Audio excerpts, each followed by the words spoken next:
Ladies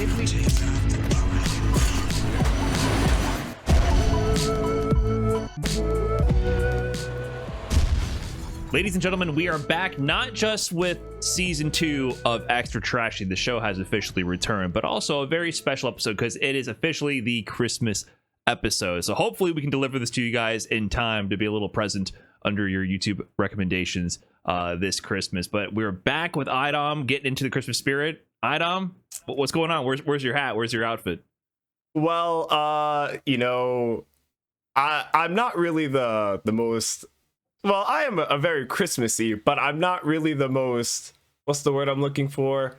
I don't remember where I put my hat, but Santa sent me another for Christmas. Listen, if you're truly into the Christmas spirit, you would know where it is. But you know what, Idom? You know why I think you don't know where your hat is? You know why I can see that you're not in your Christmas outfit, no Christmas sweater on, even though it's 80 degrees here in Texas and I'm sweating like crazy in this.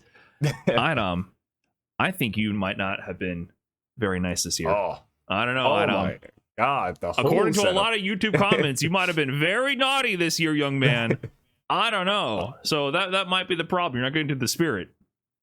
You're too much into the spirit. You're really Santa F over here. Oh my God! I got everything. Yeah, I'm losing this. This shit is itchy and disgusting. This has been like in the attic for years at this point. So we're losing that. But we are keeping up with the Christmas spirit. We're officially doing the Christmas episode, and we're gonna go through each topic one by one and determine if they were naughty or nice this year. Who's going to be on the naughty list? Who's going to be on the nice list in the FGC? So to kick things off, let's get started with some Street Fighter 6. Something that we're actually allowed to talk about, I think, a little bit. Street Fighter 6 Season 3, the 2025-06 version.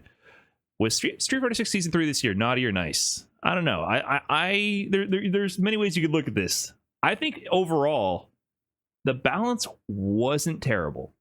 As a functional balance patch, I don't think Street Fighter 6 Season 3 was that bad. A little boring, but I don't think it was that bad. I think it would go on the naughty list because of how not impactful the patch was. So I would say it's more naughty than nice. I get what you're saying. It was a good patch for, the pure balance. Like, it's a balanced game for sure, but it's very naughty because of how boring or non-impactful I would say the patch was. Okay, so for being boring, I guess we're putting Street Fighter 6 Season 3 on the naughty list. I was trying to save you, Season 3. I don't think you're that bad. You are pretty boring, though, unfortunately. So for that, naughty list for you. Cole in the stockings. Up next, this one's a little tough. Or is it? Was my naughty or nice this year? Well, oh man, for me, my is depending on who you're asking. For people like Knuckle Doodang, I'm sure he thinks mine was incredibly nice to him, and mine actually got him into Capcom Cup this year. So I think mine has been great to the players who have been playing mine. Getting a lot of money, getting all that Capcom Cup EWC. I know Shanghai's probably thankful for mine. Very true. For us spectators, I would say mine's been pretty naughty because we've been watching her just do EX fan constantly, and we've been watching a lot of my throw loop. So to me, mine is just depending on who you're asking. Santa's probably gonna, if Santa might be a my player, Santa might bring her all together. True. Would Santa be picking top tier? I think so. I think mine might make the nice list. You're right. Like for all the broke boys out there who got they don't got the presents like that. I'm sorry. Mine's on the nice list this year. You should have picked a top tier. This is an interesting one though, considering all the recent outcry from different communities over the most recent update from Street Fighter 6. Turns out Ed is a pretty contentious topic, and I didn't even realize this. In Japan, Ed is almost what you would compare to the West mod, because Ed has been running the show in a lot of the main World Warrior events. Sahara's been kicking their asses with Ed. Lashar is cooking up Momochi, and in Street Fighter League, Ed is frequently dominating a lot of the sets and a lot of the airwaves out there in the world of competitive Street Fighter in Japan. So Ed, is he on the naughty or nice list? I kind of like Ed. I'm thinking Ed's kind of nice. I like Ed too. We don't live in Japan, so we don't understand what they're going through over there, because like he said, all the Eds are kicking their asses, but I think Ed's pretty cool. I think he's pretty nice. I like Ed too. Yeah, I feel like he's a much more multifaceted top tier character. I mean, he's still kind of, obviously strong as hell once he starts doing meaty flicker pressure and, nullifies your concept of neutral. He is really good, but he's a character that requires definitely a lot of investment into being a character specialist. You have to optimize his combo conversions, his routing. You can tell that an Ed player is an Ed player, right? Or like a My player, there's a little bit of like character specific knowledge going on, but it kind of feels a lot more flatlined, like just general Street Fighter 6 fundamentals. But Ed, I can at least appreciate the craftsmanship a little bit going into that character. But imagine if TNS every week was Momochi, Lashar, and I don't know, Sahara, right? Like, would our perspective be different? That's what Japan is going with. Imagine Ed mirrors. Ed mirrors are kind of boring. I gotta be honest. I don't think you could tell me a single mirror match you enjoyed in any fighting game. I'll go Street as far Fighter as that. 4 Ryu, Daigo versus Alex Valle at SCR. I can give you the exact match. What are you talking about? What are you talking about? Not KBR versus Fublat? No. That was one of my favorite sets of all time. No Hulk Hagar, no Hulk Hagar mirror match is hype. No way. That one I'm not giving you. To me, Hulk Hagar is very nice to me, on the nice list forever. most mirror matches are just naughty in general. Okay. Well, to me, it sounds like for us, we're going with Ed on the nice list. He's made the cut this year, so sorry to Japan. Ed is having lots of presents under the tree. Hey, thanks for checking out the brand new Trash Talk content, and maybe you're enjoying the new and refreshed look on the brand new Trash Talk YouTube channel. Well, whether or not you're tuning in on YouTube or Spotify or another podcast platform, I want to thank today's sponsor, you. To commemorate kicking off the new season of Trash Talk, we've also launched a new merch line. This new merch line's on a brand new merch store over at Orchid 8. You can check out t-shirt and hoodie designs for the new Trash Talk logos and Extra Trashy logos. We also have brand new unique designs like Hajoken, custom move lists, one more coffee sip for real, and of course, Brian F's signature spaghetti. On top of that, of course, we've got all the designs on mugs as well. To check out what's available, just head over to brianf.shop to see all the brand new merch. Okay, that's all I got. Back to the episode. Next up, Elena. Naughty or nice? The thing about Elena is I feel like she ended up just being a little underwhelming overall. I played her on release and, figured out what all her moves did and understood how to control her and play her kind of competently. But she didn't leave a lasting impression on me whatsoever. And even when I watch her, I don't feel anything. I don't know if you have the same impression. I mean, I know Dokura has been doing a lot of work. Big runs at World Warrior Japan, getting a second place, and also top 8 at Evo Japan as well, doing decent at Street Fighter League. So, like, she has representation with Dokura at least. But overall, like, is she a cool, fun addition to the game right now?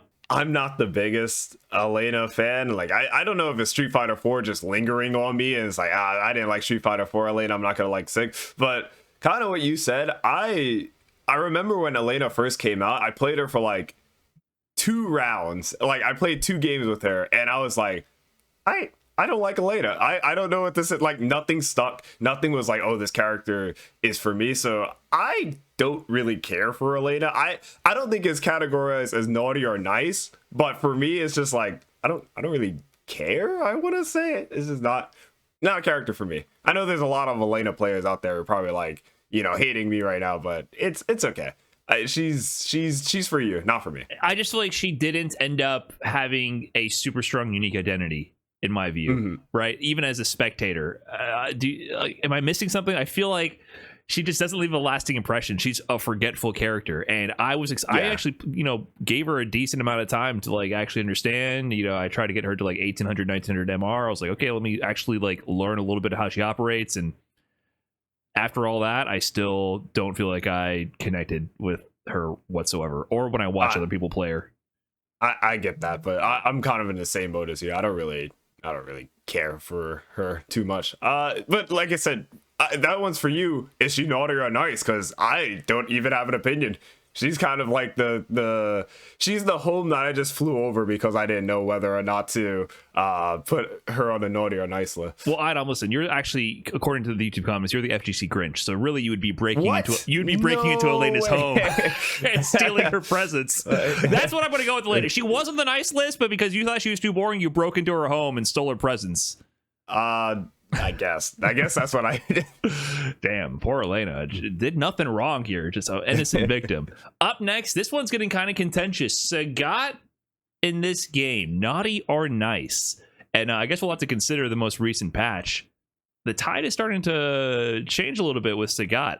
Overall, I like Sagat in this game. I do think his pressure is a little mindless in a game where most people don't get those autopilot plus frame sequences. He's bringing back Street Fighter V style pressure in a game where other characters don't have that and can't keep their turn that consistently for that long. And but overall, I like his aesthetic. I like the oomph behind his attacks. I like his tool set. He's getting a little buffed in some ways that are flatlining his weaknesses, though, which I think is going to kind of maybe make him a little oversaturated. I think that's where you're starting to see the public opinion turn slightly against him, because he's got to be able to kind of rinse and repeat mid-screen pressure, because now his lows don't push back. He's able to always combo into another Tiger Nexus, which means you're always in a strike throw or low conversion that can loop into itself over and over. So I don't know. He was for sure nice up until the most recent patch. Is he naughty now? I think Sagat's on the nice list. I like Sagat. I think Sagat's cool. I do still wish, you're still chucking tiger shots like he used to, 09er Sagat player here. But I feel like he's on the nice list. I like Sagat. I think he's a good addition. I think he brought some oomph. He was way more rememberable than Elena. And, Blah's been cooking up with Sagat, and I see everyone online complaining about Sagat. So I guess he's doing something right. That is so true. It's weird how with fighting games and DLC, it's like no one likes a broken DLC, right? Everyone's complaining about Mai. However, what is worse, a broken DLC or a forgetful DLC? It's obviously they shouldn't be broken. They should be neither. I think Sagat is riding the line right now. I think Sagat is like one of the best examples, actually. Impactful, relevant, strong, but not immediately broken. So funny about that. I want to say this was like 2014, 2015 when MKX was out. I know Ed Boon actually said they'd rather make a broken DLC character and then nerf them later than make a bad DLC character. Then everyone forgets about them. So I kind of understand that. I 100% understand that sentiment. So I think is a bit better. But then people just call your game pay to win. Yeah, I mean, the developers want you to pay. Yeah, exactly. Pay to win. They definitely want you to pay. That seems to be a pretty frequent common strategy. But sometimes they just miss. Sometimes I think characters are just weak on accident. Like I feel Elena is kind of in that boat. But Sagat, overall, you're going to be on the nice list. I agree with Idom. I was a little bit hesitant with the reduction in fireball flexibility and all that. And I do wish he had a little bit more oomph to the projectile game and a little less emphasis on the Tiger Nexus. But overall, I think his just presence on screen is badass. Like, he looks cool. He hits hard. I like his animations. It's fun to watch top level Sagat. Like, everything about him is cool and memorable. So, like, overall, I gotta applaud Capcom on that one. Sagat, you're on the nice list for sure. The heavy charge DP into the little Falcon knee is the smoothest move in the game. I love that move. That move is so sick. True. I kind of lost my mind in the trailer for that one, and it delivered, right? I remember losing my mind on the Mai fan bounce, and that ended up being like a poison to me later on. Like, oh no! But that has not lost its charm. Like, that is a badass addition to Sagat's move list. All right, final DLC character of this year for Street Fighter 6, C Viper. Now we got 2 C Viper players on this podcast, so might be a little bit biased. Is C Viper on the naughty or nice list? I mean, you don't ask me. I think Viper, best DLC character to come out so far. Not in like terms of strength, but in terms of like aesthetic and just like actual cool DLC character. Viper has been like top notch in my opinion. She's a lot of fun. I've been having a lot of fun playing her. I will say, however, I do have maybe one critique. As I played her more, I do feel like maybe she's not quite as flexible as she seems at a first glance. Maybe I'm wrong about that. Like the ways you can incorporate the feint cancels and like her super jump mix-ups and everything. There's a lot you can do, but I'm not sure if a lot of it's effective. And as I played her more and more, I do feel like there's still a set of guardrails to guide you in sort of an optimal path where it seemed like she was a lot more wide open originally compared to a lot of the cast. She's still fun and flexible, but I have felt the walls closing in a little bit. I get what you're saying. You're kind of going back to, I do think she has a lot of routing, you know, a lot of feint cancels, a lot of do this, but you should probably put your opponent in the corner and, like, you know, kind of run your shit kind of thing. Yeah. That's what you're saying? And I think her routing is actually, once she gets a hit, it's not that flexible. I think you combo into the Seismo, and then you do burn kick, and, you know, then you juggle after with an extension if you want. I disagree there. I think she has a lot of combo flexibility. I think she has a lot of routing. There's obviously the easier routing that you'll go for, but she has a lot of routing that even her hard routing. Even her hard routing, because what's the hard routing? You add on heavy kick to OD burn kick. No.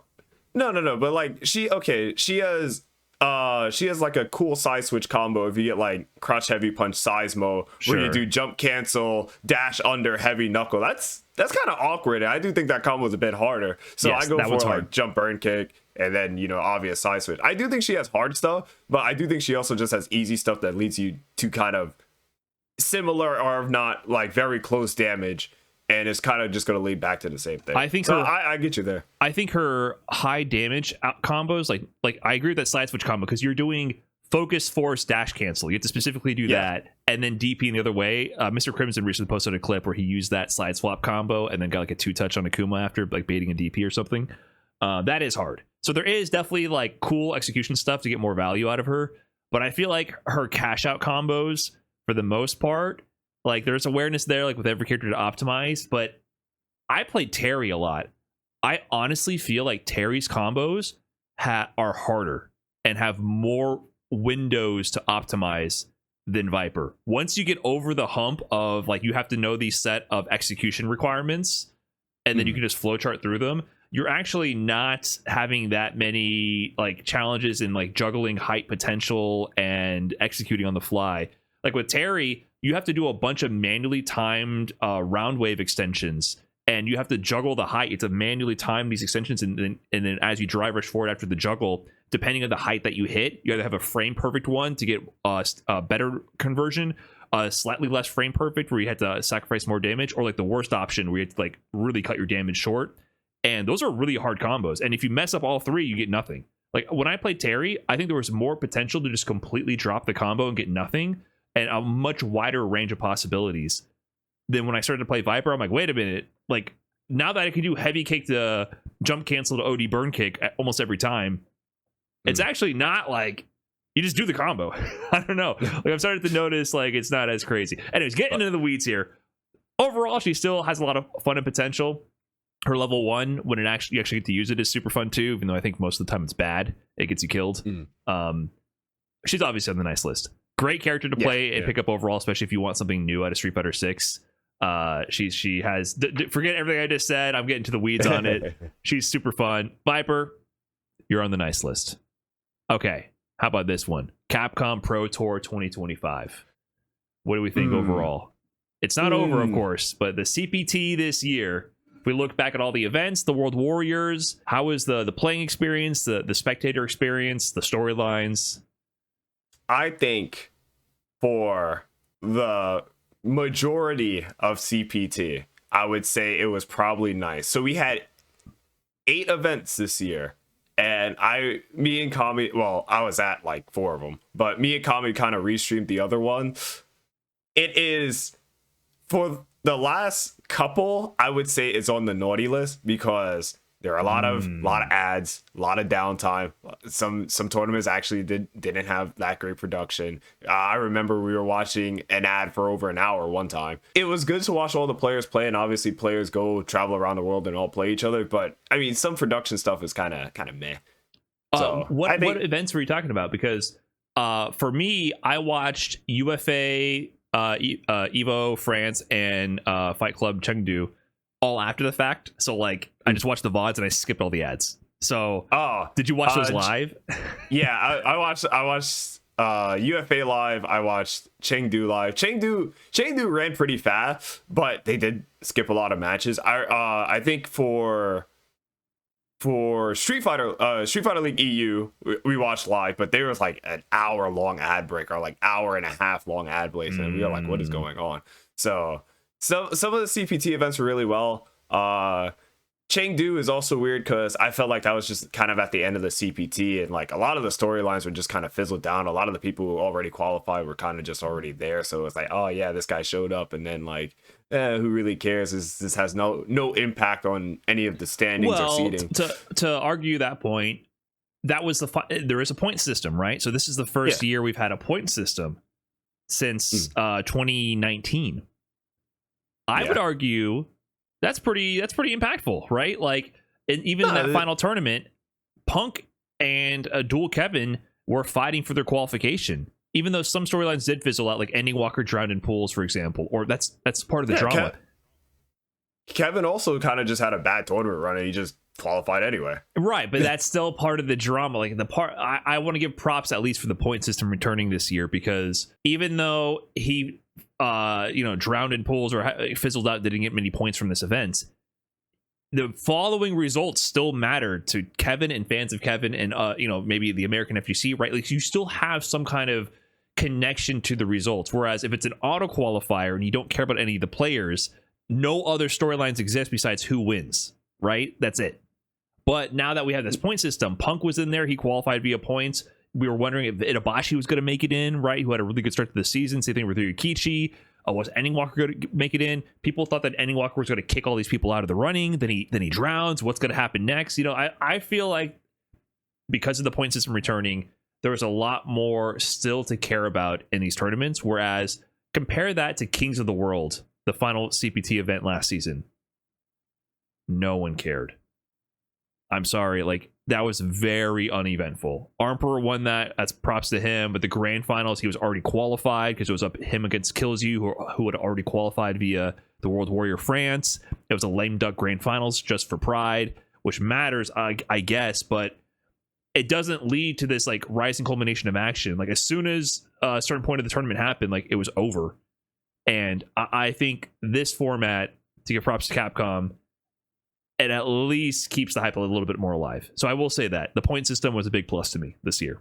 Yeah, okay. The point system, yes, was really good, but I'm just talking more about the production and just like watching some of the matches. Like, even spectator bias. There were a lot of my matches this year, and there's a lot of Mai versus Akuma I watched. I think Mai versus Akuma was the most streamed match of every CPT channel. I have Mai versus Akuma indented in my brain at this point.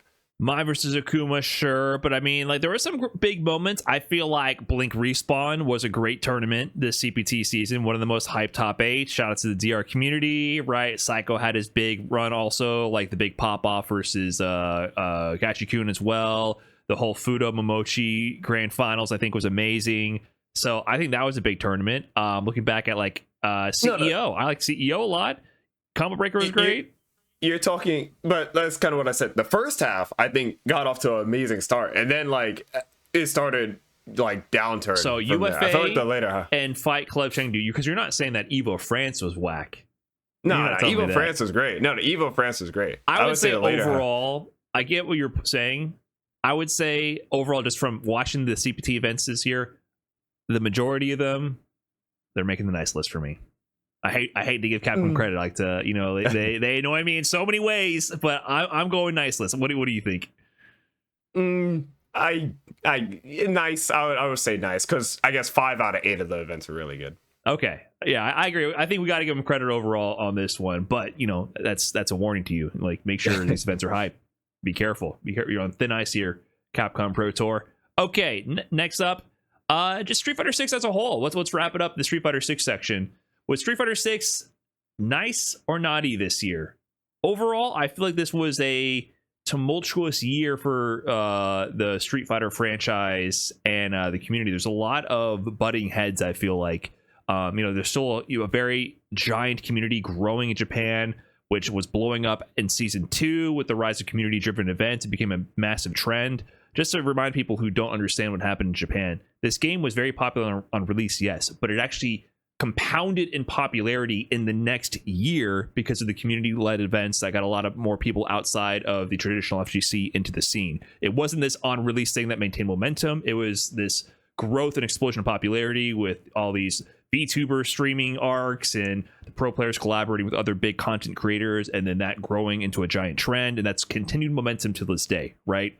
However, in the West, you've obviously heard a lot more different opinions about the game getting stale and potentially wanting more shakeups, where Capcom is riding a really fine line where they're just doing very minute balance adjustments, and there's been issues with the DLC characters that people aren't fond of, and I feel like that finally hit a breaking point in this last balance patch where you saw certain voices in Japan also critiquing the lack of variety and updates, like Shuto leading that charge, saying the patch is kind of boring. And then I think that kind of opened the floodgates for other voices to kind of echo those same thoughts.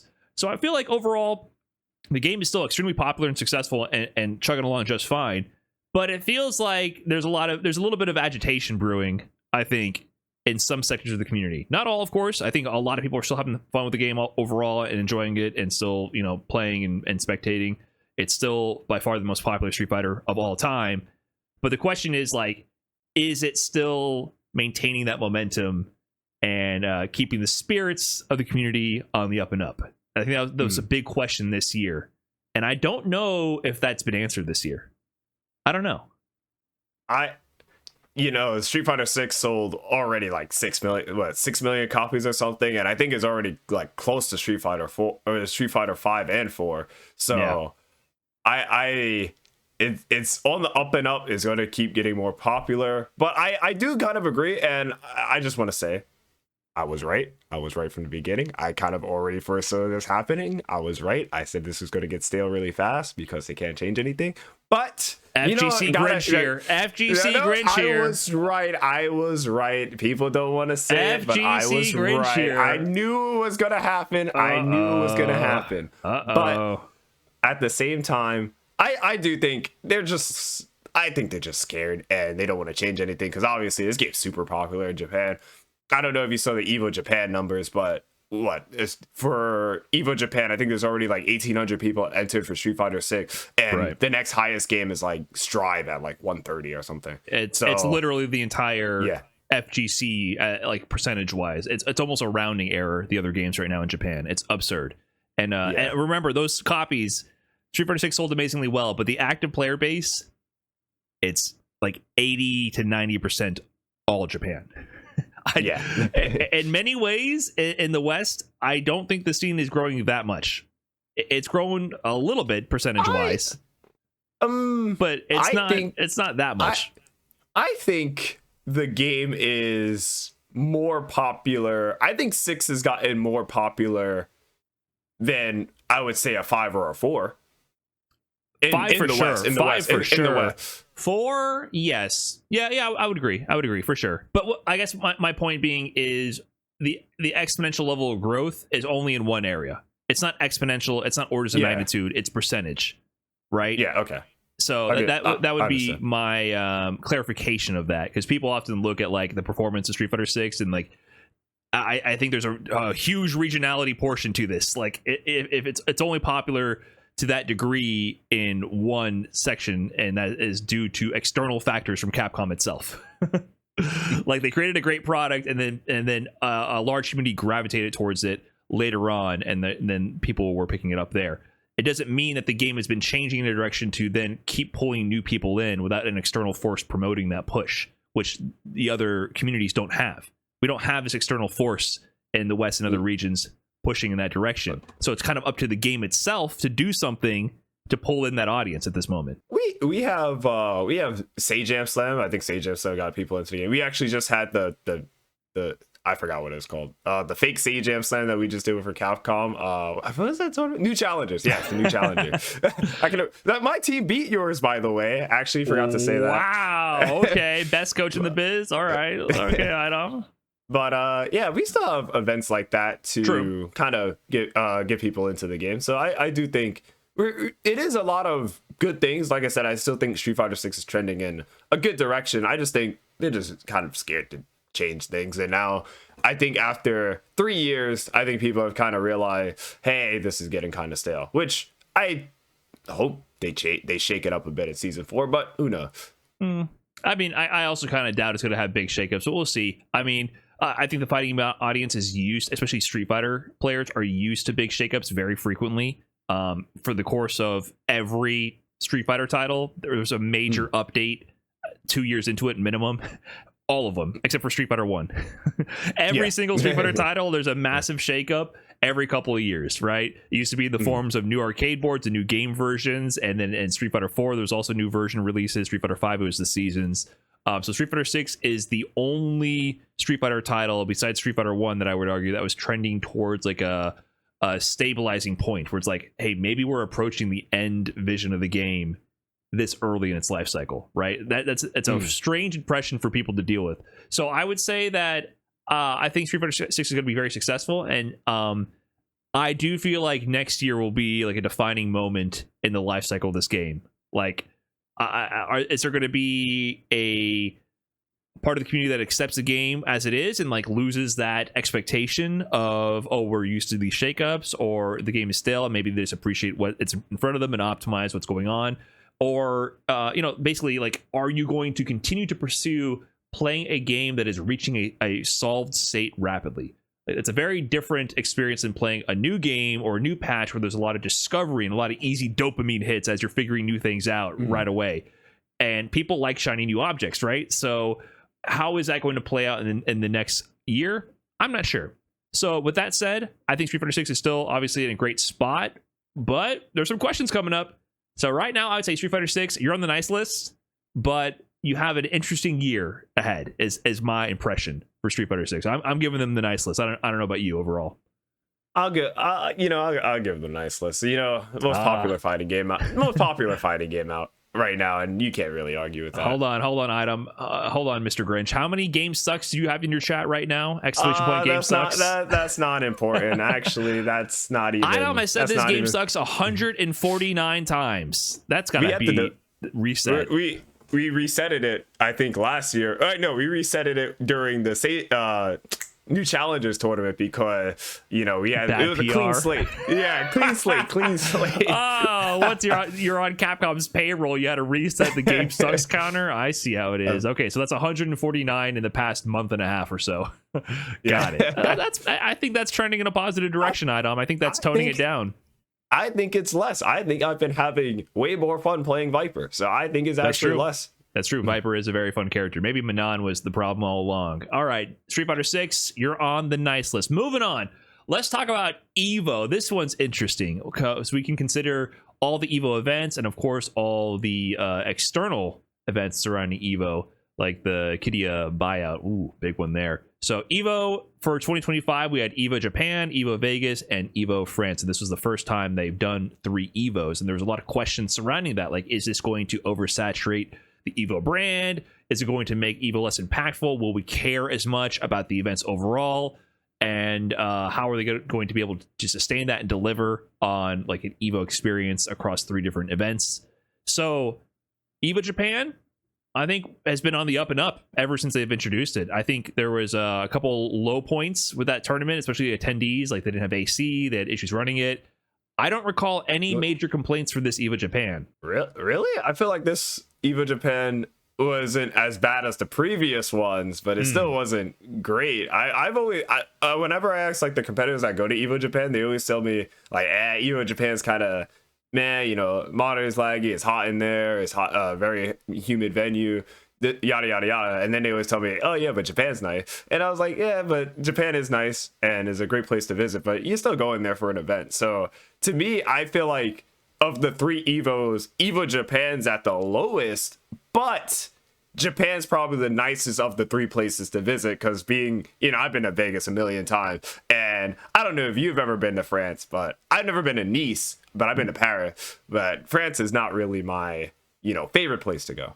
I heard Nice is often many people's preferred place to go compared to Paris, but I've never been. I'm very interested in going. But yeah, it's funny you bring up the EVO Japan like AC unit. Like, they even advertised Majin Obama in the EVO announcement, like, oh, I'm working on the AC. Like, for sure we're gonna have AC this time. That's been a consistent complaint, is like the temperature in Japan at the time that they host it and not having proper AC.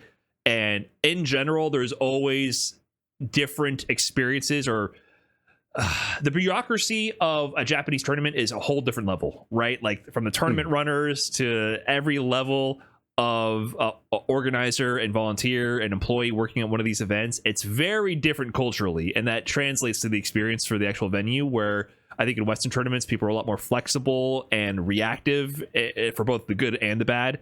What that means is sometimes people are able to like make things happen, let things proceed, address problems as they come up on their own without having to consult a rule book or a superior. You know what I mean? Like just fixing whatever issue comes up to keep things moving. In Japan, it's not like that. And I have experienced that firsthand at the Capcom Pro Tour premiere. I experienced that firsthand. Weird delays for nonsensical reasons just to make sure they follow the rule book to the absolute letter. So I've seen it firsthand, and that's always been a major complaint. But like I mentioned before, I said this was one with the least amount of complaints. Not that there's no complaints for previous EVO Japans is what I mean, not from all EVOs this year.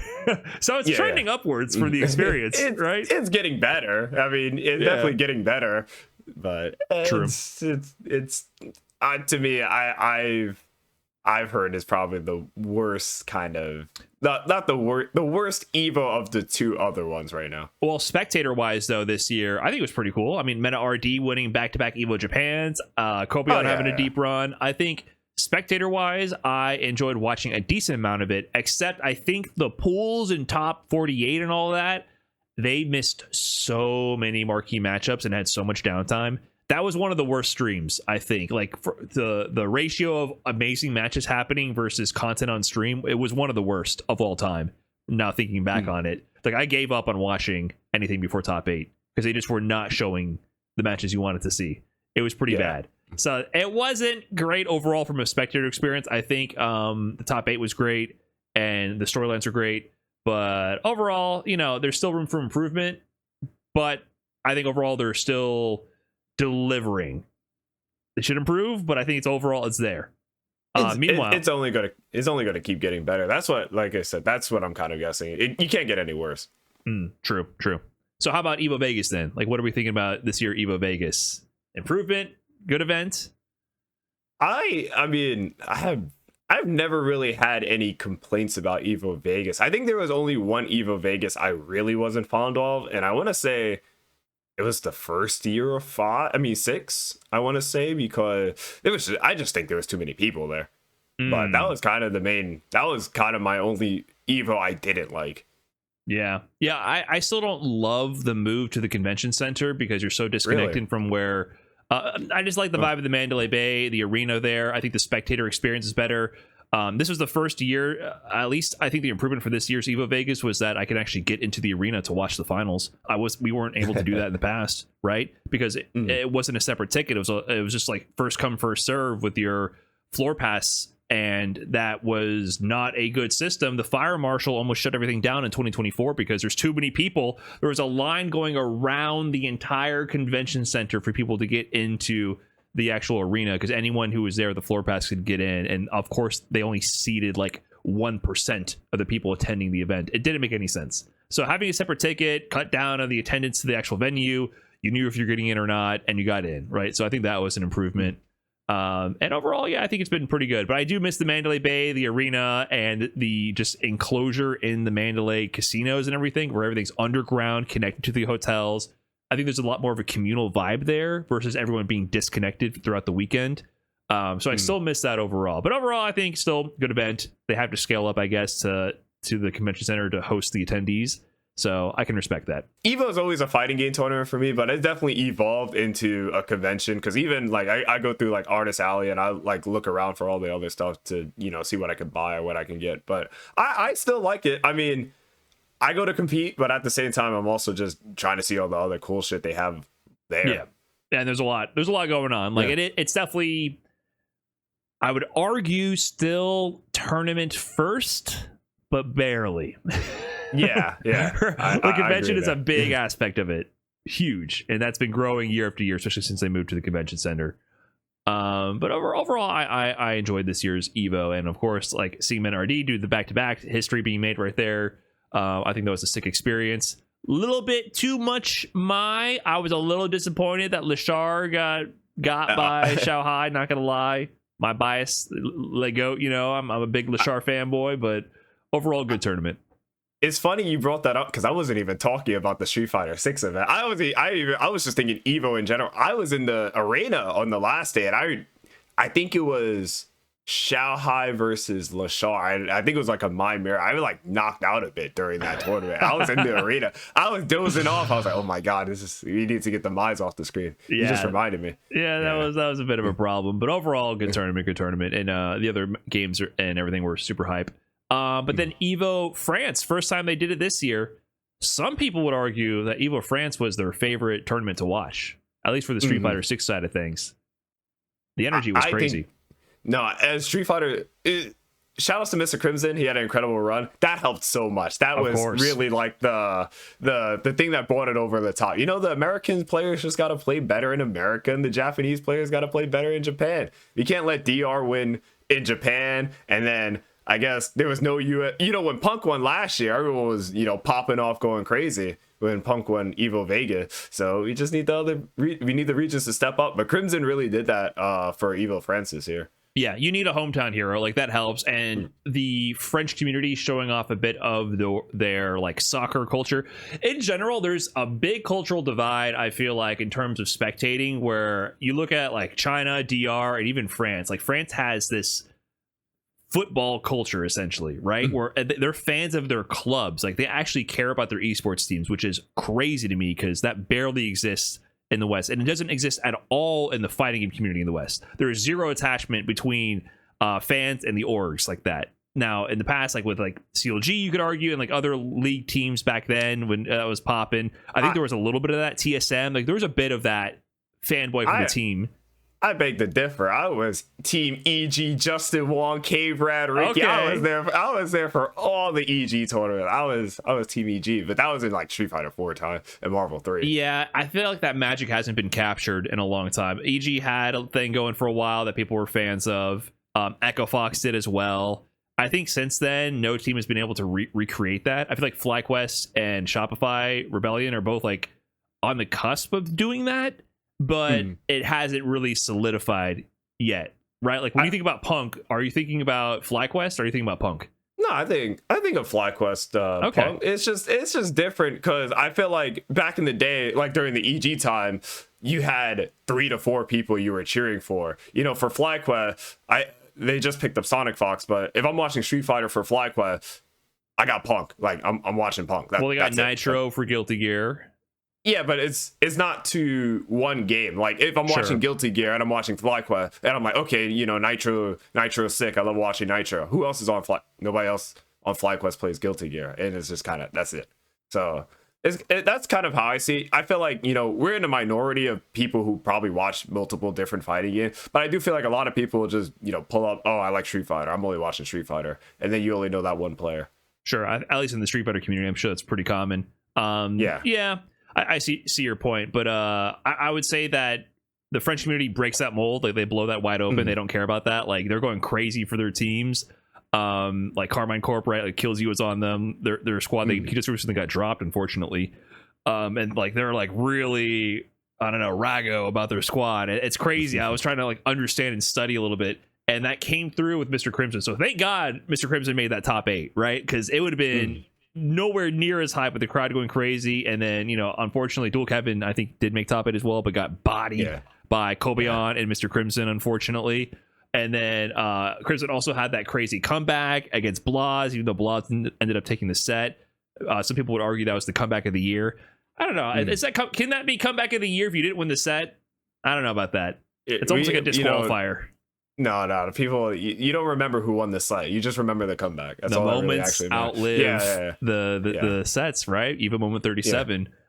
True. But anyways, Evo France I think was a great viewing experience. And I didn't hear any complaints about people who were there. Maybe that hotels don't have AC as often. I didn't hear anything negative. I think that's a France thing. I think that's just a France thing. I don't think that's not a tournament thing. But yeah, I've heard like nothing but like good praise for Evo France, and I heard that was the best Evo of the year, so they did a good job there. I felt like Evo Vegas is kind of caught in the middle where they're improving but they don't know what else to improve on, but it's just like teetering. And then like Evo Japan kind of got a step there step their shit up personally. But I think, yeah, I mean, Evo in general has just been good depending on which one you go to. All right, so that brings us to the weirder part about it, the Kadia buyout. So Evo, I think, would have for sure been on the nice list for me, but I don't know, man. Saudi's now buying out Evo,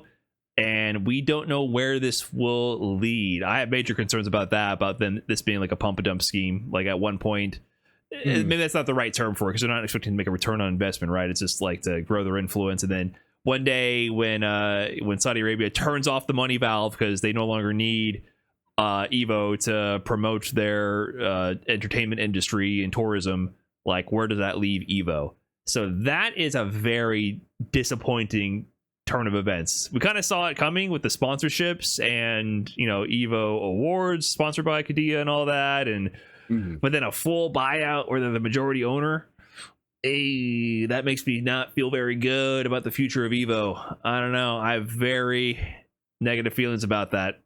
I don't know if you have any thoughts. It's weird. I definitely always felt like Evo is, you know, supposed to be the grassroots tournament, but then it keeps getting bigger and bigger, and obviously you need money to kind of fund your passion no matter what you're doing, unless you're doing something that requires absolutely no money, but then more power to you.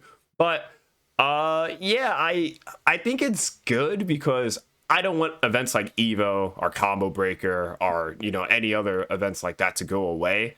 And if this is the way to do it, then unfortunately you have to kind of abide, because you're not going to get money from nowhere. So I think it's good to keep the spirit of competition alive.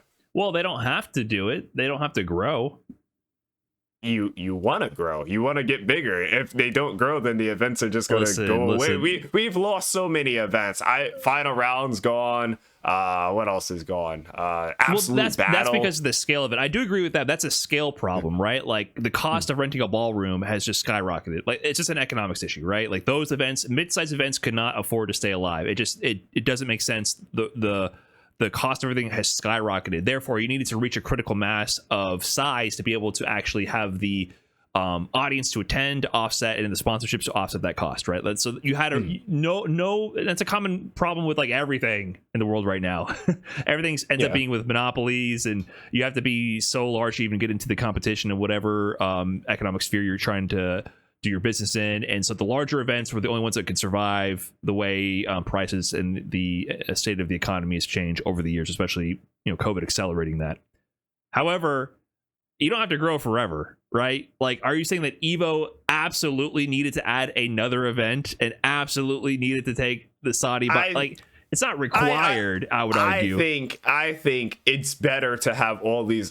I think it's better to have more Evos, because then, you know, people in France or people in Japan who can't afford to travel to America could still experience Evo. And now you got more people who know what Evo is. Yeah, Evo Vegas is more kind of watered down now because there's way more Evo. But you also got to think, there's people now in France who never knew Evo was a thing. They probably never heard of Evo America, but they heard of Evo France. Some guy walking down the street in Nice is like, why are all these nerds going into this ballroom or convention center? And then they figured out what Evo was. So I think that's good overall. And you're going to need money to kind of keep growing that.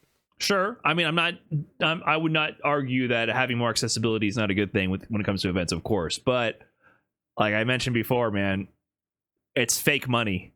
It's not real. This is not a business. This is not making a return on investment. This is investment to grow your awareness. It's sports washing. As soon as they don't need that social capital, they close the valve and the money stops flowing and Evo collapses. Like that's my concern, is that you're artificially inflating the scale of this to a point where it's not actually sustainable as a business to make a return on investment, and then therefore it's not like a real business. It's an advertising front. It's an advertisement cost that they might cut off the funding for at any moment. But then like UFC is basically like I wouldn't call that a fake business, but like they're helping over there too. It's just everything is kind of, I don't say everything needs it. WWE's been, you know, doing events in Saudi too. It's just, I'm not saying it's free money, but you would take it to not. You're taking it to keep your business alive. and to line your own pockets at the expense of the foundation of your community. And when all collapses, you cash out and you leave with the money bags. Yes, baby, let's go. Please, Saudi, please buy out the Trash Talk podcast any day now. I'm waiting to cash out, man. I'm waiting. I don't know, man. I have a really bad feeling about it all. We'll see. I think tangibly, it won't have too much of a negative impact day to day for a while. I think people are going to enjoy the shows overall. They're going to enjoy the events. I have just concerns. Valid or not, I don't know. I can't tell you. I'm not an expert on geopolitical situations or economic policies. I'm a guy who plays video games. I have concerns. For me, that puts Evo on the naughty list. I got to be honest. Okay. I respect it. I respect your take. I'll concede it is. I'll put Evo on the naughty list. I mean, no, it's okay. It's whatever you think. No. I agree it's naughty, but I'm just glad Evo's still a thing. Because like I said, I watched my first Evo in like 2000. I think the first Evo I watched was like 2009 or 2010. So it's still crazy that it's still around, still to this day. True. I would rather Evo exist than not exist, but I'd also rather it not end up being like a zombie husk of its former self. Like sometimes things do have to end. I don't think Evo was approaching that without this, but you never know, right? Like there's always a finality to life and everything, right? So sometimes things get artificially extended and it's not a good look. It's sometimes a bastardization of something you once knew and loved.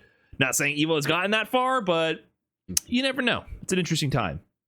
Interesting time with a lot of these things in the FGC. Speaking of interesting time, Tekken 8. Let's speaking of things we don't know anything about and have no authority on, let's talk about some Tekken. Tekken 8. Was Tekken 8 on the naughty or nice list this year? Tekken 8 released to, I think, mostly positive, a little bit mixed acclaim, based on the heat system and directions that, Tekken old heads were grumbling about. I think from my perspective of a Street Fighter player, it's like, yeah, man, whatever. People add offensive mechanics and old people get replaced with the young new generation. That's the Street Fighter way to a degree. So I had a lot of fun with that game on release, and there was a lot of positive buzz around it, and the slams were doing a lot of good work, and I feel like it had more appeal to general Western gaming audiences, more than Street Fighter. That was the game that the big streamers that dabbled once every 12 months in a fighting game, they would do Tekken. You know what I mean? And I think there was a lot of big buzz around that game. Tournaments were hype. Everything's, people were complaining, but still overall positive. Then April 1st of 2025, season 2 drops. And still to this day, with the offensive mix-up direction they're heading in, which is, nullifying the effectiveness of movement options to mitigate offensive pressure and mix, where it's kind of like a 2D fighting game where you're just forced to guess or die. It still has mixed reviews on Steam to this day. And you can see on the actual Steam page, when the reviews came in, man, on that season 2 drop period, the next couple of months, oh my god, negative. There was at least 20 times more negative reviews than positive. It's crazy, the public perception and the turnaround from season 2, and I think that fallout is still existing to this day.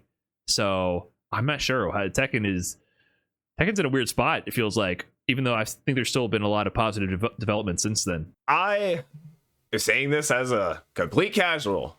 Me and my brother can still turn on Tekken 8 and have a good time. He plays Asuka, I play Asusena, we hit buttons, I can play Victor. Me and my friend, even my non-fighting game friends, we can still turn on Tekken 8 and have a wonderful time.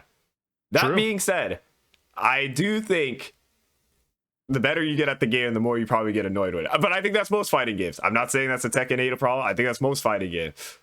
So I do understand where a lot of the high-level Tekken complaints are coming from. That also being said, I remember when Season 2 came out, and I turned the game on for about 2 weeks. I was actually playing a decent amount when the patch first came out, just to see all the complaints are about, and I ran into a Jack 8. I don't think I turned on Tekken 8 since I played that Jack 8 player, and I was like, nah, I'm done, I'm not playing this game. What is the move that they're doing? Or he goes jumps at you, goes, yeah. And you're stuck in the mix? I didn't know how to stop that, and I haven't turned on Tekken 8 since. Actually, if I pull up my Steam chart, April 22nd was the last time I played Tekken 8. That checks out. 21 days after the season 2 balance patch dropped. Yeah, I mean, you have a great point.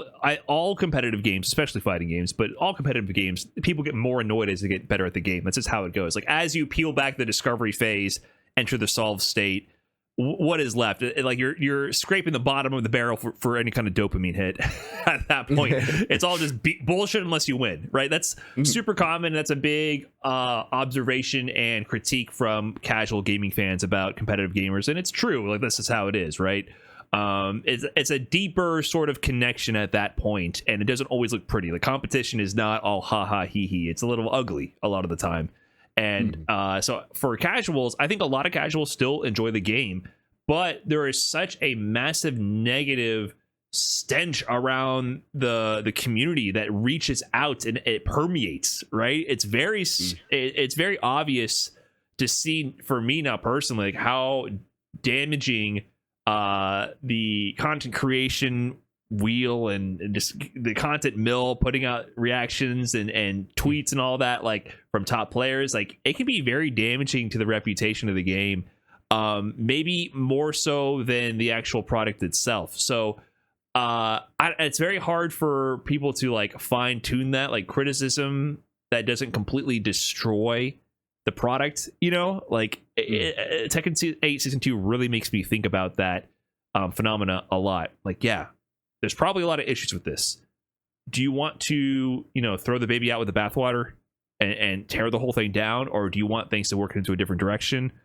I don't know. It's a fine line to walk, and you can see how that can have a lot of impacts, because like I am less interested in Tekken because of what the community reactions were from this event.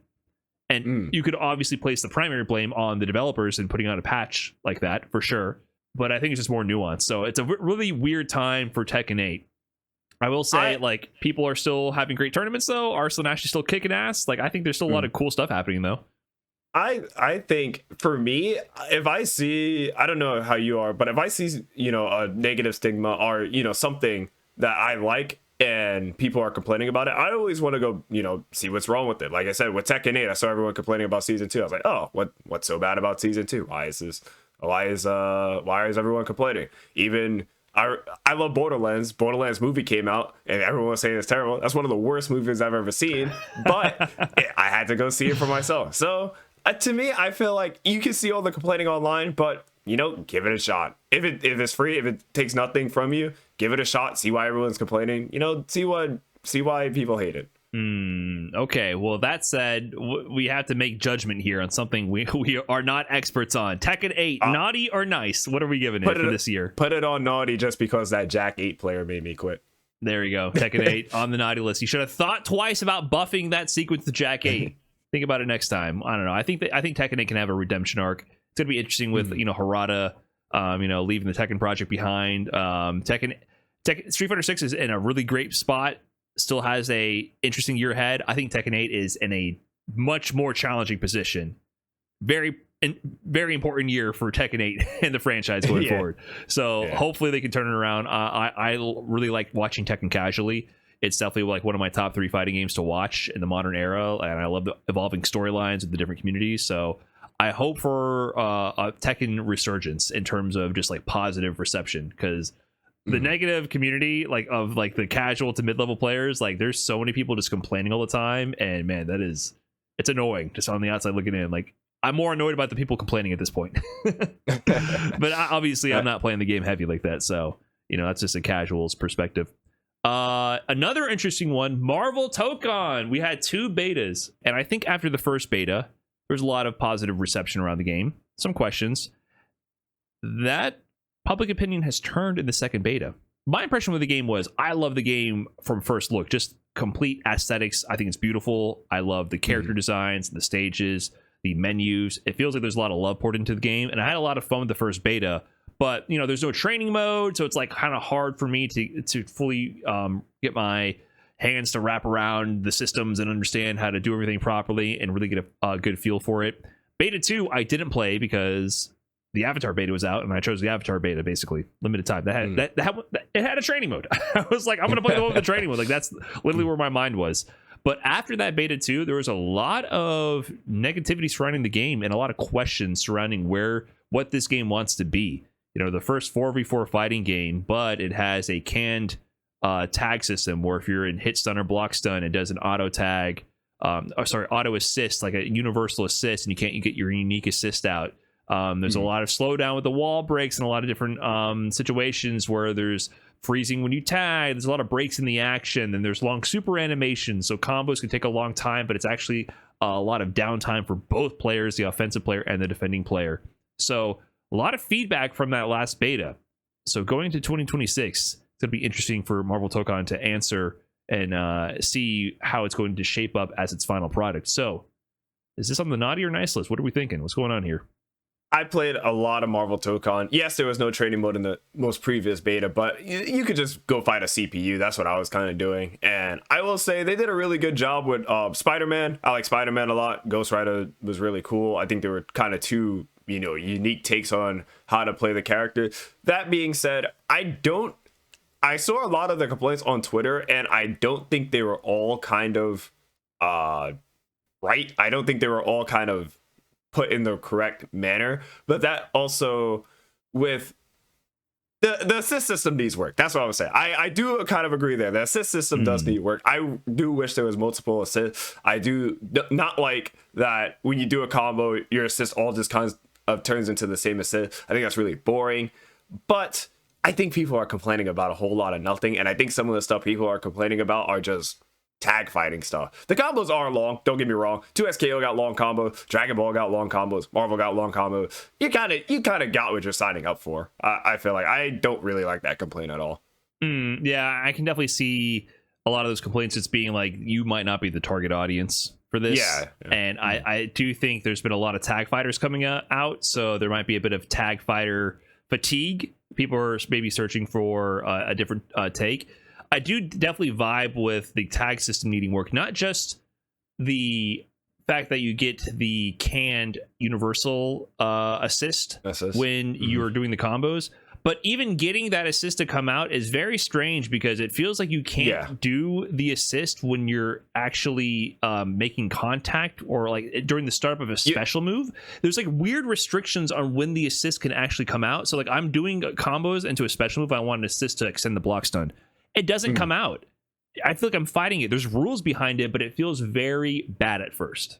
When you get it down, it does make sense there. It's just like, I don't know if it's like you can't do it at certain frames of your special move to like stop unblockables or make it so like you'll just put your opponent in kind of like infinite block shrink scenario. But I don't know like the exact ruling behind it, but it does feel a bit more restrictive. It's a very restrictive tag fighter. I feel like they're trying to make it safe so Marvel fans could just get into it. Maybe you're not that big into fighting games, but you like Captain America, you like Iron Man, let me play this game, kind of for those kind of people. So I do like what they're doing, but at the same time I do think the game could use a bit more freedom. I think Dragon Ball kind of hits the nail on the head where it's not too complicated, but it's not too restrictive either. Yeah, I can see that. But also, like, if they're trying to make this appeal to more casual players by adding restrictions on when you can do tags, I'm a more casual tag fighting game player. I couldn't figure out right away how to get tags to come out, or the assist to come out, rather. What's that going to do to a complete new player? It's like, oh, while I'm doing attacks, I can press assist and my assist comes out. It was weird to me. I was pressing the assist button and it's not coming out. That to me, that immediately adds a layer of disconnect between my inputs and the actions on screen, which immediately feels bad. And yeah, eventually I figured out, if I adjust my timing, because I understand like, I should do it earlier or later and see what happens, right? I'm a fighting game player. You think a casual player is going to go through that process? You're going to be like, my assist doesn't work. This game's busted. I feel like you're kind of you're punching down on the people that don't play fighting games. You're being a little fighting game elitist. No, I'm just there. saying I don't think that design philosophy makes sense to me. If they're trying to prevent messed up situations from occurring, good players will still find a way to optimize and make messed up shit happen in a tag game no matter what. And then the new player is gonna just all they're gonna feel is, hey, why can they call their assist and I can't? Why is it when I press my assist button it doesn't come out? But that's fighting games in general. If you ask me that and then I explain to you, I called my assist at this specific timing when the window was still open, then yeah, it makes sense. I don't know. I feel like people are being too hard on Tokon. I like Tokon. I like Tokon. There are obviously some problems. Like I do think, like I said, the assist. I do also want to say it felt like it was. You could turn the game into a 1v1 or a 2v2 fight. Like you're playing a 1v1 or a 2-on-2 with 2 assists. That was kind of my other complaint. It didn't really feel like a 4-on-4. I think that's part of the design. I think that's intentional. Like, you have the option to cycle through characters, but you're not punished for not doing so. I think that to me is almost like an accessibility option. That to me is a kind of an interesting design choice, because I feel like that makes it easier for newer players or players less interested in tag fighters to like actually just focus on one character and just have assists. So to me, that's like an acceptable way to make things easier for new players. If their design is to make things easier for new players by limiting the assist window, that to me, it instantly felt bad. I did play like 20 minutes against the CPU just to brush up on things for the beta before going over to Avatar, and it was a little annoying finding the right CPU moment in the tutorial to do that. And then when I was doing it, like assists weren't coming out, and I'm like, wait, what was the assist timing? Why is this so weird? And like, I got it. I wasn't happy about it. I got it. So anyways, I do agree overall, though, that people are too hard on the game. I think training mode will sort that out, and just people deciding if it's the type of game they want to play in due time. I do also agree with critiques that maybe there's too many freezes in the action. There's freezes when you tag, freezes when you call the assist, freezes when the wall break. Maybe there's a bit too much of that. But I have hope. I still think the game is gorgeous. It has some Marvel characters. I really want this game to be great. So I'm hoping that, they put out an announcement from the dev team saying they heard all the feedback. They're going to be working really hard to deliver in the next year. So Marvel Tokon, you're on the nice list to me. I really hope you deliver. I was very hyped about this game. I'm a little tentative about it now. So now it's the time to prove that this is a game worth playing. And I believe they can do it. I want them to do it. So it's up to them to deliver. So on the nice list for me. Is on the nice list. I know it's not going to be out before Evo because it wasn't on the Evo main lineup, but I do hope this game comes out and is really good, because we need more fighting games. I think SF6 having this monopoly we're in is not good, because I feel like SF6 is kind of just like in his own dictatorship, and I feel like one of the reasons they're having no kind of pressure to do anything or like meaningful updates is because who's stopping them? Nobody's even close. I don't know if it's going to do that, man. I think Street Fighter 6 is its own stratosphere. It's its own trend in Japan, and I highly doubt a Marvel, even though it's a anime style ArcSys tag fighter, I don't think it's... Maybe I could be wrong. I don't know if it's going to have that much of an impact. I think Tokon can do it. I think Tokon has the IP, and I think it's a nice looking game. In Japan? You know why Marvel didn't do that in Japan. Marvel 3 was still an American game. No. I'm just saying a Western, Japanese game. No, I'm just saying, like, it has the IP. It could, be big. Not in Japan, but it's still an ArcSys game, and people will play ArcSys games over there, so I'll give it a shot. But even then, what was I going to say? We need another game to kind of just catch up to Street Fighter 6, because like Street Fighter 6 is just in its own kind of realm right now.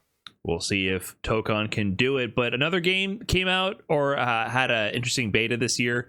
Avatar Legends. Was Avatar Legends naughty or nice? Because, to begin with, I kind of wrote this game off initially. I'm a very shallow gaming consumer, and my first impression was of Aang doing his glider flow move where he can cancel to one glide, to another, then a third.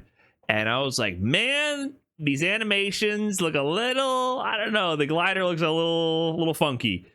However, when I got my hands on it and I tried it and I saw what people were doing and I got into training mode and I played with it, I got the itch. You know what I mean? Like, I'm fiending. I want that training mode back. I want to play more of this game. The way the systems operate together with the flow meter, which is kind of like your drive gauge in Street Fighter 6, it's a separate meter, and you can cancel, do these unique special moves with that, and they often cancel into each other. And then you have your chakra, which is like your super meter, so you have EX versions of your moves that use that, and then you have supers that extend from it. And then you have your different loadouts, which are like grooves that actually really significantly change the character a lot. Aang has a loadout where one of them makes his little command dash move that he can jump out of, but also hits. You can like steer it, so you can go like left, right mix-ups on their wake up. Another one lets you cancel to all of your flow moves from anything, which means like he has command hops that jump from that, and his command hops can then be canceled to fast falls or glide moves. So you can just like do strings and then start canceling to all these different movement options, including a backwards jump or a downwards jump. So you can once it clicked, I was like, whoa, I can cancel everything into everything, which means I can do string, back hop, glide, fast fall, low mix, or go into another quick cross up. And I was like, whoa, like the gears are turning here. And then another one just makes your glide a lot better, so you can do a lot more air conversions and a lot more like just swoop in, like almost like a Magneto tri-dash with Aang. I was like, oh my god, like these are all significantly different, change your combo route conversions and change your game plan entirely, and are all very interesting and deep. And I was like, wait, okay, like there's something here. Like it clicked, and I was like, this is the game I want to crack out in training mode. Like I want to play this game in training mode so much. Surprise hit for me, and I think a surprise hit for a lot of the FGC as a whole. So I am really excited about this, and I was not expecting that until I literally played it myself. So I don't know if you get your hands on an item and you have any thoughts. I unfortunately did not get to play the beta, but I mean, I've watched Avatar, huge fan of the show, but you playing Aang actually doesn't really surprise me. I'm not surprised you went to Aang, but I mean, I was watching Diaphone play a lot, so the game looked cool. I definitely want to try it myself, but I unfortunately did not get a beta code. Not cool enough. Not clouded cool enough item. Yeah, well, maybe if you were at the FGC Grinch, they would have hit you up. Come on now. Yeah, the game was a lot of fun. So do you think it's something you would try out? To me, like, you like tag games a lot. I like tag games. I don't love tag games, is what I would say. I would love to love them. That's why I'm like looking forward to Tokon. Like I want to like get over that hump. So I was kind of missing like a new 1v1 fighter that would appeal to me. And so this game is like suddenly really standing out to me. This sounds like your new DNF. I feel like that's kind of what is going on. This is your new DNF game. Yeah, but DNF you knew was going to be broken. This is like DNF where you actually have like mobility options and you don't die from instant block stun loops forever. Really? I feel like watching Diaphone play, I was like, yeah, this game's going to be broken. Somebody's going to find some jank shit. Yeah, okay, you're not wrong. It's very the characters are very powerful, extremely powerful, and the damage can be high, but I feel like there's limitations there. Like you can't get into your level 3 super unless it's the final round, for example. Like compare this to Street Fighter 6 beta. Street Fighter 6 beta, when that game first came out, it got boring quick because we were bad at the game and didn't know how to like play the game, and everyone was just cashing out to level 3 supers, and I feel like people were doing basic light, medium, heavy drive rush combos into super, right? And that was the only super you can cancel into was level 3 from your specials. The other ones you couldn't do that, so we didn't know how to route things, whatever. There wasn't even a hint of that kind of fatigue from this beta. There was not even a hint that we had scratched any kind of surface or entered a stale repeating gameplay loop at all. And so I know like that problem was with Street Fighter 6 was that we were bad at the game, but there wasn't even like a loop to fall back on, I feel like, in the beta for Avatar, where it was like stale, looping, solved, safe, because this is all we know so far. Like it just felt like there was so much you can do at any point that the dopamine was just always flowing, right? So to me, I feel like there's going to be a lot to scratch in this game. If it gets broken, I'll eat my words on that. I can see the potential for that too. I want to try the game for myself, and I 100% think you're right. But I also want to throw out, there was another game I felt like that exact same thing you're describing. What? And that game is DNF Duel. And you're making this game sound a lot like DNF Duel, because that was exactly how I felt with DNF. It was a little more. DNF was more, I guess, restrictive on movement, because it sounds like you could do a lot, but there was a lot of things you could do in DNF. I'm trying to really remember. I love playing the DNF. Yeah, DNF was the most fun game I had in the first 3 weeks, right? Like that game was so fun for the first 3 weeks. But you were stuck in the mud in that game. You really were. You were. No, the movement wasn't that great. The movement and the Avatar game is insane. Okay, I mean, it's insane. But at the same time, there is no air blocking, and there are some moves that are like, what's the ice girl? I don't know any of the characters. By the way, you watch the show. I don't know any of the characters. Katara has like a sliding ice skate stance where she can do like a ground to the ceiling pillar, and it just counter hits the shit out of you and goes into a massive combo. And so I'm Aang, and I'm like, woo, like flying around and like just having the time of my life up in the air, and she's like, and just destroys me.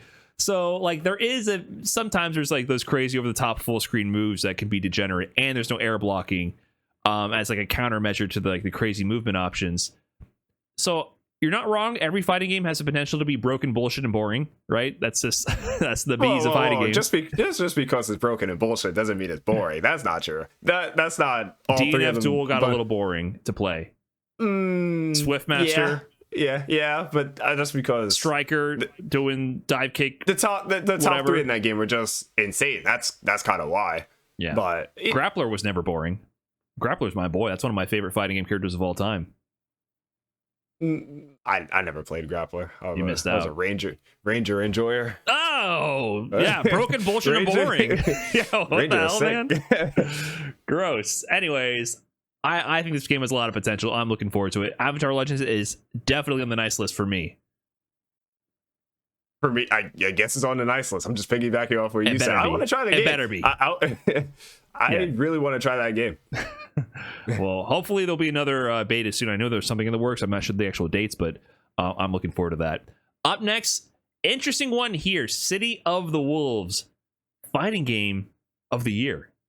Oh, it beat out notable titles such as Capcom Fighting Game Collection, MK Legacy Collection, Virtua 5, Revo World Stage, Virtua Fighter, and 2XKO. So it beat out 2 collections, a re-release or an update, and a game in early access for fighting game of the year.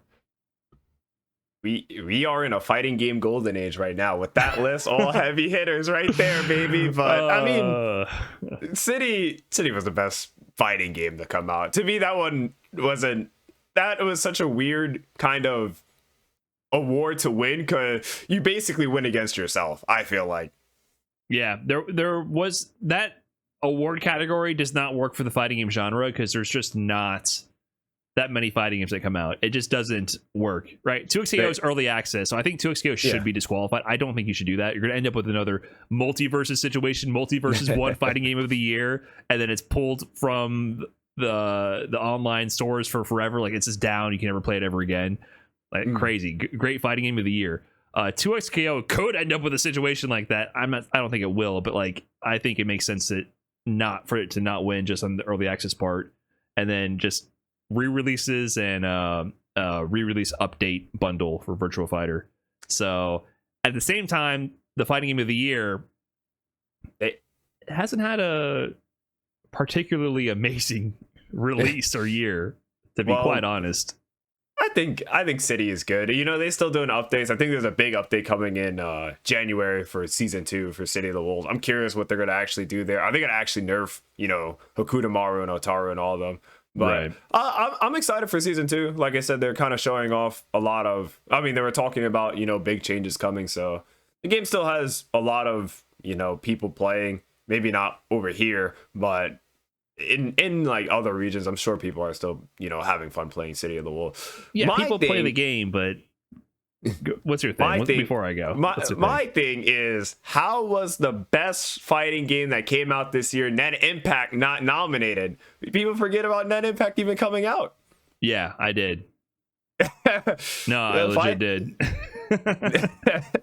Net Impact, Net It Up. Come on, people were going crazy for that game. I was so excited to play Kite from Hunter x Hunter.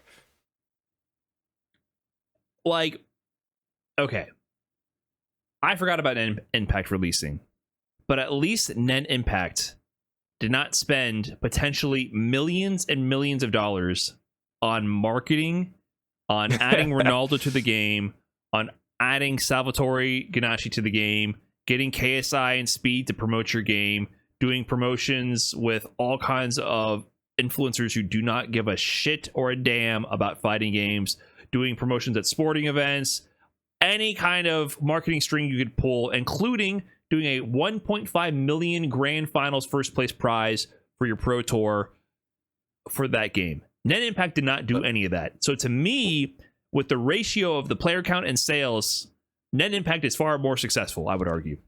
That's not fair because Net Impact has the hit IP Hunter x Hunter backing it up. Fatal Fury is just coming from King of Fighters. I'm sure more people know Hunter x Hunter versus King of Fighters or City of the Wolves or Mark of the Wolves or whatever you want to call it. So that's not fair. Well, City of the Wolves had the entire Saudi bankroll to back it up. My point being, I like I played City of the Wolves for like about a month on release. It's fun. I like the high APM that goes with all the feint cancels and the structure of the game. I watched a decent amount of the tournaments. I watched the culmination of the SNK World Championship Finals. It's a fun game. It's a good fighting game, but I just think this is a cautionary tale, man. I can't look at City of the Wolves and not see the failure of the marketing around it. Like, that to me is unreal. And the fact that they committed after the SNK World Championship Finals, they came out and said, hey, we're doing another multi-million-dollar world tour. For who? For what? They don't have the player count to support this. They are not selling that much DLC. I don't think they're not making this money back. What is going on? Well, I'm not vibing with it. They're not selling the DLC because the DLC is free, and also it's just, I mean, I guess the Saudi prince wants you to play SNK games. Obviously, they have so many of them at SWC, so just play it. They want you to get off the Capcom bandwagon and get on the SNK bandwagon. Right. Okay, and that I don't vibe with. I don't vibe with the artificial inflation and budget of a fighting game to not have that kind of return and not actually making it a product, because that means that as soon as the valve turns off, the whole thing explodes again. Where is this going to leave SNK in the future as a developer? Are they going to be able to make another Fatal Fury game in the future? Like, I just do not vibe with the artificial creation of these products being bankrolled by Saudi. Anything of it, I can't look past that. It's a fake industry. It's just not real, and it leaves a really bad taste in my mouth. The product is okay. I think the actual gameplay is pretty good. I actually like the art style. Big critique, I think, from some people is the graphics and everything. I like cel shaded art style. That's the reason why I vibed more with City of the Wolves than King of Fighters, for example. Even though I think actually at the end of the year, I look back more fondly on King of Fighters with their storylines, and Lao Yagami winning with the championships over Xiao Hai. I think that was a super hype moment. Like, that was cool. I feel like the SNK World Championships for City of the Wolves fell flat because they refused to nerf. Like, Hotaru was 4 out of the top 8. They were half the top 8, right? It's just like not exciting to watch Hotaru just because oversaturation. And then Kane, Billy, and Hoku tomorrow, like, they're running the show, right? So people are also complaining about the balancing there. So as a spectator and a casual player of the game in the fighting game community, I'm just disappointed with the events around the game. As for the actual game itself, like, I think a lot of players who play the game enjoy it, and I want them to continue to enjoy and enjoy building their own communities and playing the game. But monumental, massive failure in marketing, like historic. Like, this, I want to know the numbers. I want to see the spreadsheets. I want the documentary and what went wrong here. Almost like on the lines of like Street Fighter V's failure on launch. It's crazy to me. It blows my mind. For that, I had to put City of the Wolves on the naughty list, not for the gameplay itself. So please don't come at me for that, City of the Wolves fans. If you enjoy the game, please continue to do so. But I just cannot understand what's going on. It's such a weird time for fighting games. The whole stink and development behind this game was too much for me to handle. My counterpoint is we're in an FGC golden era, as we always say. FGC golden era. We got the best fighting games out right now. Moving on. 2XKO. Speaking of, this is an interesting one. 2XKO is officially an early release this year. They've had a lot of ups and downs, I feel. Game came out. I played the beta, played the early release, and I enjoyed it. However, they got a lot to prove. I feel like a big theme of this year is it's do or die next year. 2XKO, it's do or die coming up. They have a lot of issues with the game, and I think 90% of them are about not having enough characters and the balance. Yes. It's mostly characters. I don't think it's I think balance is only a factor because there's like what, 10 or 11 characters right now. So I think it's really just characters. That's my number one complaint. I am super excited to try Caitlyn when she comes out in January. Really? Yes, I really want to try Caitlyn. I'm not gonna lie. I liked Vi and Ari, and I was playing Vi and Ari for a long time, but I don't really want to play Ari. I'm not like the biggest Ari fan, so I really want to try Caitlyn. But this is kind of what I always say with fighting games is if there's not a character that makes you want to turn on the game, you're never going to want to play the game. I had one character I really liked in 2XKO, and that was kind of it. And obviously, it's a team game, unless I played Sidekick or Juggernaut. But yeah, I need a new character. And, Caitlyn looks really good. I thought the Caitlyn trailer was amazing. Okay, interesting. I know Caitlyn actually was met with a lot of mixed reception because people were tired of the arcane characters, and it's a zoner, and I know you like some zoners, so it's not a problem for you, but it wasn't a smash hit for a lot of the fans. And 2XKO in general has just been a little disappointing for me because I do think the issue is, for sure, it does not have enough characters, which exasperates the balance issues, right? Everyone is playing Yasuo and Echo, and even I felt that pressure. I was like, dude, I'm playing Darius Blitz. I like those characters, they're fun, but it's like, I don't think I'm playing the game unless I play, at least throw an Echo on there or a Yasuo. Like, one, replace Blitz, most likely, like, he has to go, and I like Blitz. Blitz is my favorite character to play, but it's just like not really gonna get the job done, it feels like. And I feel like I'm not accessing the real game unless you play one of those two characters, to be quite honest. So that is exasperated by the fact that there's hardly any characters, and it's a tag game, it's a 2v2 game. You have to have the characters. You need a lot of variety, and then you need to, once you have the variety, then you're free to like kind of gut any like obvious balance issues like Echo Yasuo. You can't really nerf the shit out of them because there's not many other places for players to go at this point. If they had a cast of at least 25 characters, you can gut them those two, because there's probably somewhere else you can go to then keep the variety alive. At this point, if you nerf them, they're going to one of the other 8 characters. It doesn't matter. Like, there's going to be a new problem rising up out of that. So for sure, there's a big problem with that. And I just think there's a lot of things going right with the game. I like the communication from Riot. I like that they're paying a lot of attention to the dev team. They're supporting local events. They're integrating with a lot of the existing locals and major events in the community. And I think they're supporting in a great way. There's a lot of things going right, but the game is just not a substantial enough product right now to hold attention. And I'm still, just like City of the Wolves, I'm fundamentally a little bit peeved about 2XKO because of the name. Oh, fundamentally. Fundamentally. I am annoyed that they are not capitalizing on the League audience. There's two factors. It's a tag fighter that will always be immediately polarizing to new players trying to get into fighting games when you're trying to pull them from knowing an existing IP. And then 2, the name. The Avatar fighting game is called Avatar Legends, the fighting game. Great. No notes. Avatar, some qualifier, the fighting game. Why is 2XKO not called League of Legends, the fighting game? The name is pretty bad. No, you're 100% right. The name is really bad. But I do think at the same time, I think they just wanted something short and sweet. It's always 4 letters, 4 letters is always really good to kind of it'll roll off the tongue, basically. So I think they wanted something short and sweet. If you called it League of Legends Fighter or something like that, that's too long. Or what are you gonna call it? LOLF? That's still kind of long. I do think they just wanted something quick. 2XKO rolls right off the tongue. Come on. Even if it doesn't sound like a good name, it rolls right off the tongue. But it doesn't tell anyone what it is. I've been seeing a huge issue with the game, and that's a lot of people don't even know the game is out and available to play. League fans don't know the game exists. Like, it's just not sticking in the minds of the League audience, and it's failing to capture that audience. A lot of people were critiquing 2XKO for not having console release, and there's been some discussion around, console release will bring a big boost to the game. And I would argue yes, amongst the existing FGC core audience, but that is not that is a minority. That is such a small number of people compared to the world of League of Legends, which they're all on PC. And if 2XKO cannot capture a decent amount of the League of Legends audience, I don't know, man.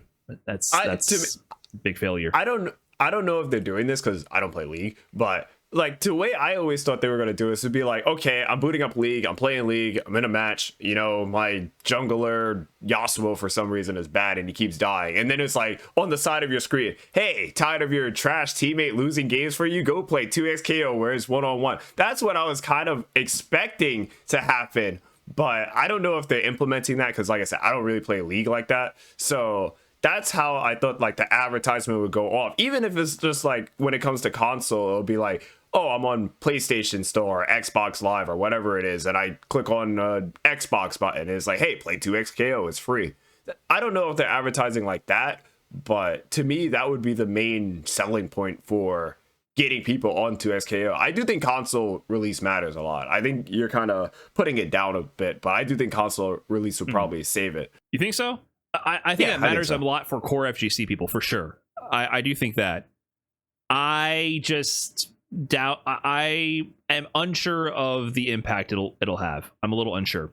I like I said, the majority of the League player base, or all of them, are on PC. Okay, it's a PC game. So I feel like it's failing to capture any of the IP audience, which is the point of a fighting game. Just like Dragon Ball Fighters. What is the point? The point of that is to capture the Dragon Ball audience. I think the difference is like when you go on to something and you say, hey, this game is free, like on like I said, on PlayStation, it'd be like, hey, try 2XKO now, it's free. Then, you know, you'd be like, oh, free game, let me play. It's like Fortnite, let me just boot it up. I think the thing is with us, definitely for us, when we turn on our computers and we're going to play video games, we're going on Steam. You don't see any 2XKO stuff on Steam. You got to go on Riot. If we played Valorant or something, maybe you would see it more frequently. But it's on the Riot client. They advertise it on the Riot client. It's there. Yeah, but I think people are just we don't play Riot games. We on Steam. We go to Steam. I know but like, you mean like FGC people? What my point being, the FGC is a percent of the size of the LoL community. So what I'm saying is, even if you captured the entire existing FGC, you have failed fundamentally as an IP fighter of a much larger IP. DBFZ was successful not because it captured the attention of the FGC, but because it captured the attention of the Dragon Ball community. I see that as a fundamental failure.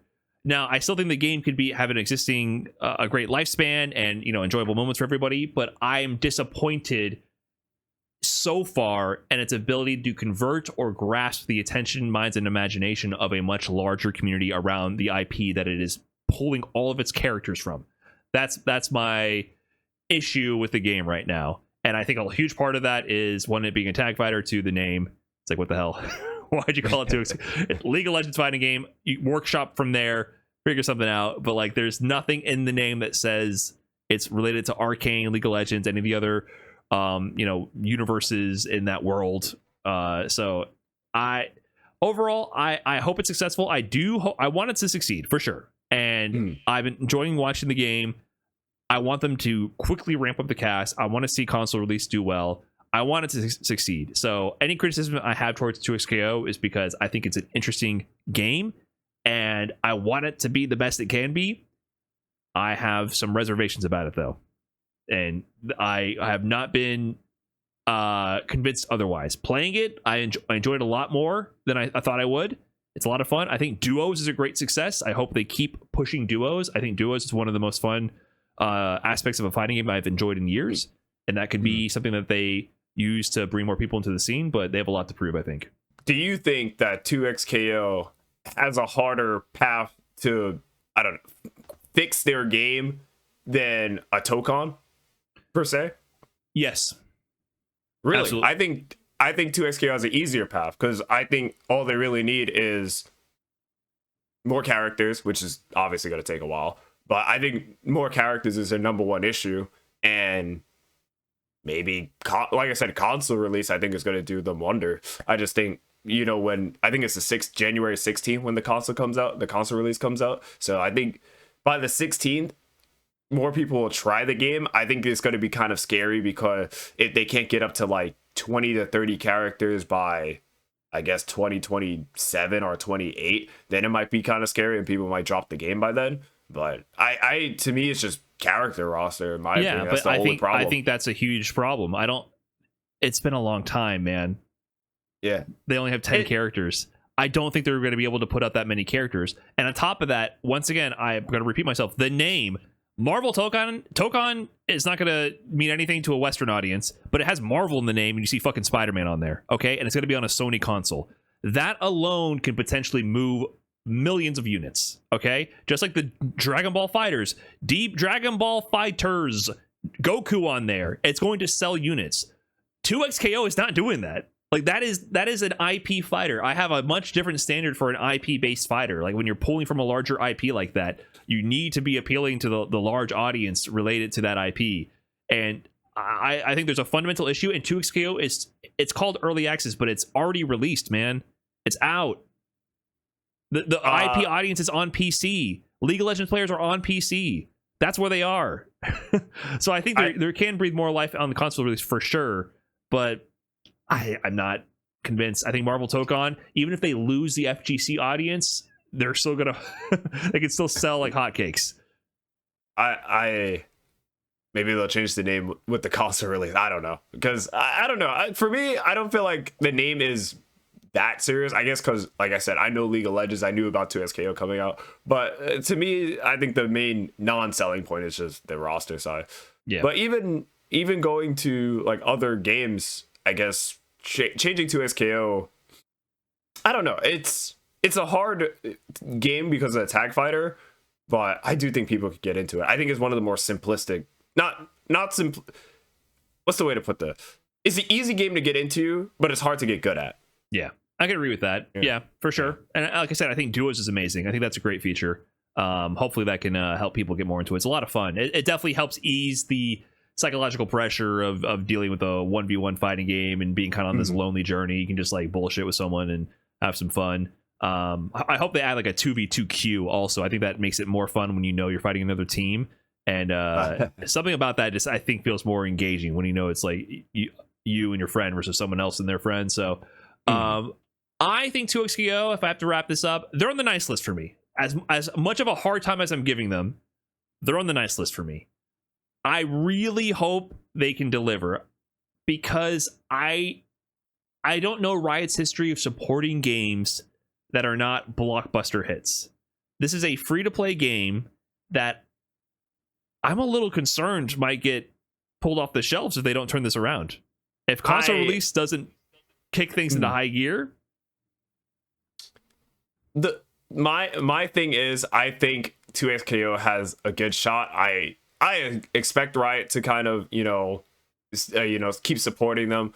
The problem is, and I hate to say this, I think this game might have came out maybe 3 years too early. Well, yeah, I guess 3 years, because I think by 2028, maybe they'll probably have like 24 characters, which is okay for a 2v2. I would say like 2024, around there. Yeah, more characters. We'll see. So 2XKO, you're on the nice list. I'm hoping for the best, man. We're hoping for the best for you. Let's get more characters out there. I would like to see this game thrive. And there's a path forward. So we'll see. So 2XKO community, keep doing your thing. Hopefully Riot delivers. That said, we'll wrap it up with one final naughty or nice. The FGC as a whole. This has been another interesting year for the fighting game community. A lot of ups and downs as always. As the Christmas spirit and the spirit of the FGC, has that been alive this year? I feel like there's been a decent amount of weird turns with the corporatization of some grassroots events and the gaming products coming out, and we're an in-between state right now. New releases on the horizon, and there's a lot of questions in the air. So as a whole, was the FGC naughty or nice, Adam? What do you think? I want to say that the FGC is a very nice community. Glad we even get events like this. The fact that we're even able to do all this stuff is just, beautiful, and, thankful for wrong holiday, but I am thankful for a lot of this stuff even happening in general. So you gotta be nice. It has to be nice. No way. I agree. I know a lot of times we get a little critical on this podcast, but that's because we love this, we care, and I'm also very thankful for the FGC for existing and giving platforms for people to enjoy this game, connect, and also like highlight players who really break down this insane genre and push it to its absolute limits. I really love that, and I love the competitive storylines and just people getting together and playing games all over the world. So FGC, you're always going to be nice in my book, even though you test us sometimes. At the end of the day, we appreciate you guys, and you make the nice list officially. All right, I think that's where we're going to wrap it up here. Thank you guys so much for tuning in to this new season of Extra Trashy. with this extra Christmas special. We're going to sign off here. Thanks for tuning in, guys. See you in the next one. Peace. That wraps up this episode of Trash Talk. If you're watching on the brand new Trash Talk dedicated YouTube channel or on your video feed on Spotify, you'll be seeing some names going by on the screen right now. These are our Patreon supporters over at patreon.com/Brian_F. Without their support, this show and this new revamped season of Trash Talk would not be possible. I know there was a decent amount of wait between our last episodes, but we're really excited to now hit the ground running and delivering you continuous and improved Trash Talk content from here on out. And once again, this would not be possible without your support over at the Patreon page. So thank you so much for supporting Trash Talk, and thank you for tuning in. We'll catch you in the next episode. Peace.